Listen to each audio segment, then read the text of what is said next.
Well, the funding fight is heading to the Senate now after 7 House Democrats broke rank, joining Republicans to pass a sweeping package that includes funding for ICE and DHS. Congressional correspondent Bill Malugin is live on Capitol Hill. He's got the details for us. Hello, Bill. Sandra, good morning to you. There were 207 House Democrats who voted against this DHS funding bill last night. They were largely upset about the fact that the bill didn't rein in ICE or defund the agency as they had demanded. But keep in mind, DHS isn't just ICE, it's FEMA and TSA, so it was crucial to get this passed. This is a list of the 7 House Democrats who crossed party lines and voted with Republicans to get this bill passed. The only Republican no vote was Congressman Thomas Massie. The bill now heads to the Senate next week, and we caught up with some of the members after the vote yesterday. If I were a member of the United States Senate, I would not vote for funding this ICE. I would not vote for funding ICE. They want open borders. They want anarchy. They're not your granddad's Democrat Party. In the meantime, many Democrats are now pushing a narrative that ICE arrested a 5-year-old boy named Liam Conejo Ramos in Minneapolis, then used him as bait to arrest other family members. Congresswoman Ayanna Pressley posting, quote, "ICE is kidnapping 5-year-olds. I need you to look at Liam's sweet face and see your own child. Don't look away." But DHS says those claims are lies. They say the real story is ICE was attempting to arrest Liam's illegal alien father when he ran from agents, then left the little boy completely alone. Vice President J.D. Vance addressed this controversy yesterday. I'm a father of a 5-year-old, actually, a 5-year-old little boy, and I think to myself, oh my God, this is terrible. How did we arrest a 5-year-old? Well, I do a little bit more follow-up research. And what I find is that the 5-year-old was not arrested, that his dad was an illegal alien, and then when they went to arrest his illegal alien father, the father ran. So the story is that ICE detained a 5-year-old. Well, what are they supposed to do? Are they supposed to let a 5-year-old child freeze to death? And Sandra, at least one Democrat is now admitting they got the story wrong. Former Minnesota Congressman and presidential candidate Dean Phillips posting on social media in part, quote, "Since I hate misinformation, I acknowledge the little boy was abandoned by his father who fled ICE agents." Send it back to you. Got it. Bill Malugin on the Hill for us. Thank you. So let's get a taste of things. Shannon Bream, anchor of Fox News Sunday. Shannon, good morning to you. I want to get to a couple of the topics, but just on immigration. It's not going away. The vice president there yesterday, the story of this 5-year-old. How's that playing in Washington, all of this, Shannon? Yeah, so that, lands all that information. At the same time, the Senate's now got to decide on these House votes that were sent over, and Bill did a great job breaking down, the crossovers and what happened there. We hear from Senator Tim Kaine this morning, and he says we are not voting on these bills. We should not vote on these bills unless we amend them. He's got serious issues.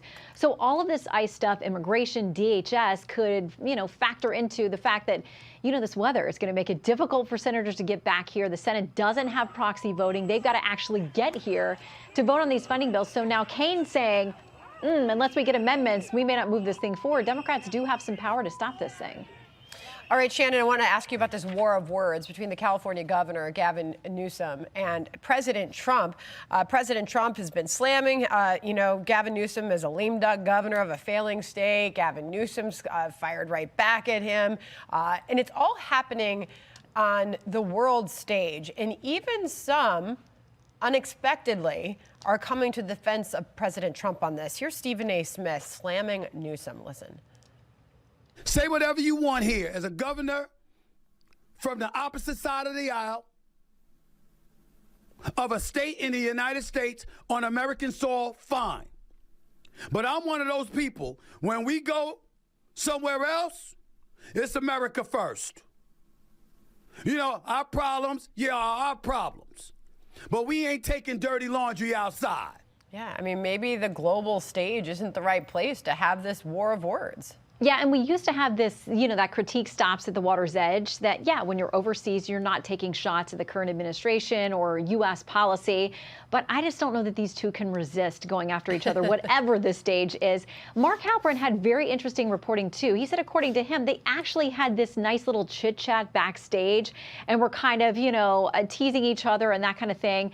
And then the president said something like, "We're good, Gavin." So it works for both of them. I think to be foils for each other, it's very much, setting up this 2028 potential bid for Gavin Newsom. And there are plenty of Republicans out there saying we don't mind him elevating and having a high profile in these fights with the president because they think he's a weak contender and his record is bad and they want to campaign against him. Yeah, I picked up on what Halpern was reporting too, and you wonder how much of this is performative.